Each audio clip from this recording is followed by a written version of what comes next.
అబ్దుల్ కలాం గారు ఆఖరి క్షణాల్లో కూడా నే పాఠం చెప్తా చనిపోవాలి అన్నారు. నేను కూడా అంతే, ఆఖరి క్షణాల్లో కూడా నీపోటి పనికిరాని వాళ్ళు పాలకులుగా అనర్హులు అని చెప్తూ ఓటర్లకి గుణపాఠాలు నేర్పుతూ ముగిసిపోతా, నాకే నష్టం లేదు. అసలు నువ్వు ఎవరికి మంచి చేసా? పెన్షన్ ఇవ్వడం నువ్వు చేసిన మంచా? అంతకుముందు నుంచే ఉంది. వాళ్ళకి ఇచ్చింది ఎంత, నువ్వు దోచింది ఎంత, ఈ రాష్ట్రాన్ని నాశనం చేసింది ఎంత.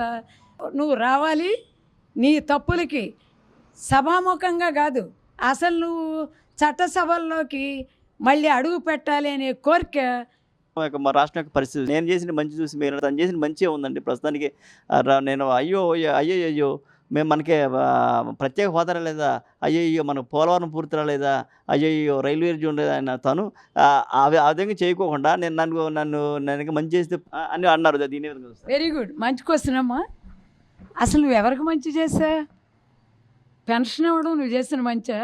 అంతకుముందు నుంచే ఉంది. వీళ్ళ పేరు మీదుగా నువ్వు 13.5 లక్షలు రిజర్వ్ బ్యాంకు నుంచి అధిక వడ్డీకి మొత్తం తాకట్లు పెట్టావు. అసలు నువ్వేం చేసావు మంచి? చెప్పు.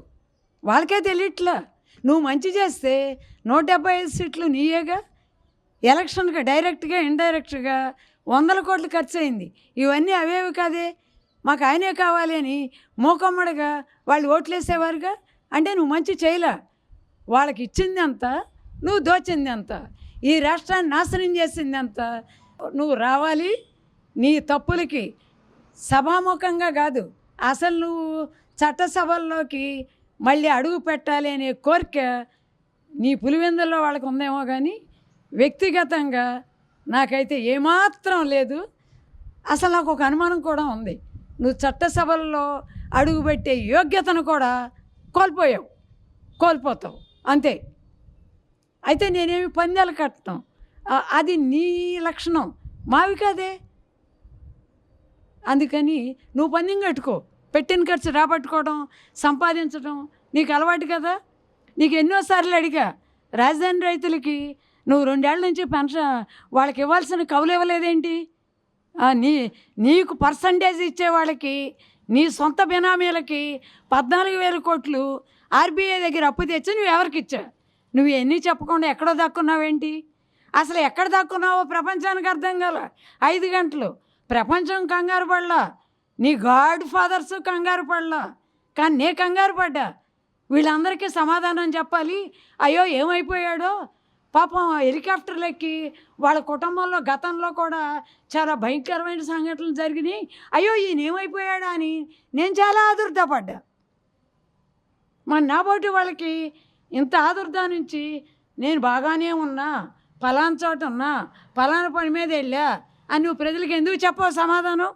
నువ్వు చెప్పడానికి రా. నాకు చెప్పక్కర్లా, నాకు నువ్వేంటో తెలుసు కాబట్టి.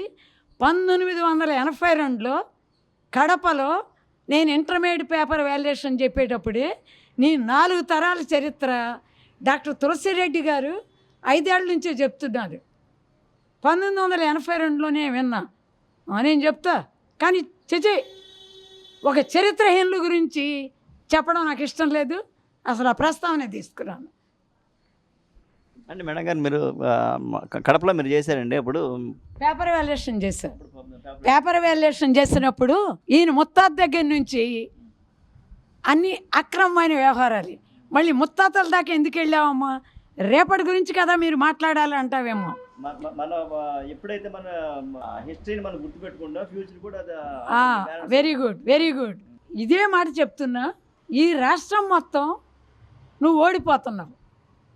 అరకులో ఎందుకు గెలవబోతున్నా అంటే గంజాయి పండించావానా? అక్కడ ఉన్న ట్రైబల్స్ నిన్నెందుకు నమ్మారు? కరెక్ట్ పాయింట్ చెప్తా విను. నీ ముత్తాత పిట్టలు కొట్టుకుంటా బతికాడు అడవిలో. అంటే నీ మూలాలు ఏంటి? ట్రైబల్ మూలాలు. అయితే అంత స్వచ్ఛమైన వాళ్ళని నీకు నేను ఆపాదించను. రెనాన్ అనే సోషల్ సైంటిస్టు చెప్పాడు, రియల్ ట్రైబల్స్ వాళ్ళ క్యారెక్టరిస్టిక్స్ని ఏనాడు కోల్పోరు అన్నావు. అసలు నీ క్యారెక్టరే లేదు, క్యారెక్టరిస్టిక్సే లేవు. నువ్వు ఏ ఎండకా గొడుగు పడతావు, అందితే జుట్టు అందకపోతే కాళ్ళు, ఇక్కడ మెడలు వంచుతానన్నావు, నువ్వు సాష్టాంగ పడ్డావు ఢిల్లీలో. ఇవన్నీ అబద్ధాలా? అసలు నీ ముత్తాత గురించి చెప్పా.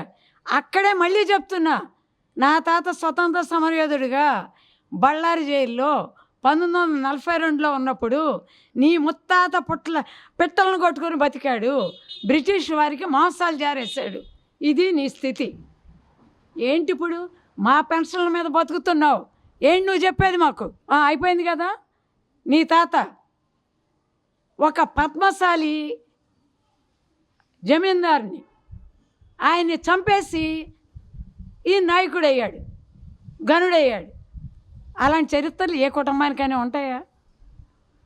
అలాగే ఒక మతాన్ని అడ్డుపెట్టుకుని సంపాదించి ఇంకో మతంలో లాభాలు వస్తాయి అంటే, పవిత్రమైన గంగానదిలో నువ్వు మునిగినాక మళ్ళీ గంగానదే ప్రక్షాళన చేయడానికి కొన్ని 100 కోట్లు అయినాయి. నువ్వు మునిగినాక అది మరీ మురికి తేలిపోయింది. ఇప్పుడు ఏం చెప్తావు? సమాధానం చెప్పు. నాకేం చెప్తావులే సమాధానం? నాకు చెప్పక్కర్లా. నువ్వు కోర్టులకు చెప్పాలి, ప్రజలకు చెప్పాలి. నిన్ను నమ్మి నీ పార్టీలో ఉన్నవాళ్ళు దారుణంగా ఓడిపోతున్నారు, వాళ్ళకి చెప్పుకో. ఇప్పుడు మనం చూస్తూనే ఉన్నాం, వైసీపీ గెలిచే అవకాశాలు లేక ఇటువంటి దాడులకు తెగబడుతున్నారు మీరు అనుకుంటున్నారా? ఖచ్చితంగా అనుకుంటున్నా. అసలు గెలిచేవాళ్ళు ప్రశాంతంగా ఉంటారు. మరి అసలు నీకొక్కడికే ఎందుకు వచ్చింది ఫ్రస్ట్రేషను? నీ పార్టీ వాళ్ళకే ఎందుకు వచ్చింది ఫ్రస్ట్రేషను? ఈవీఎంలు పగలగొట్టడం నేరం అని నీ ఎమ్మెల్యేకి తెలియదా? ఎవరు ప్రోత్సహించారు? నువ్వే ప్రోత్సహించావు. నీ తరఫున పనిచేసే నీ వ్యక్తులే ప్రోత్సహించారు. ఇప్పుడు అడుగుతున్నావు కదా, వీళ్ళందరికీ వీళ్ళందరికీ మాకొచ్చేవే దోచుకుని ఇచ్చావు. ఇచ్చింది కూడా తిన్నది 11.5 లక్షలు, వాళ్ళకి ఇచ్చింది 3 లక్షలు. చంద్రబాబు నాయుడు గారు సంపద సృష్టించి ఇస్తాడు అని ప్రపంచానికి తెలుసు, నీకే తెలియదు. ఎందుకు తెలియదు? నీకేం తెలియదు కాబట్టి.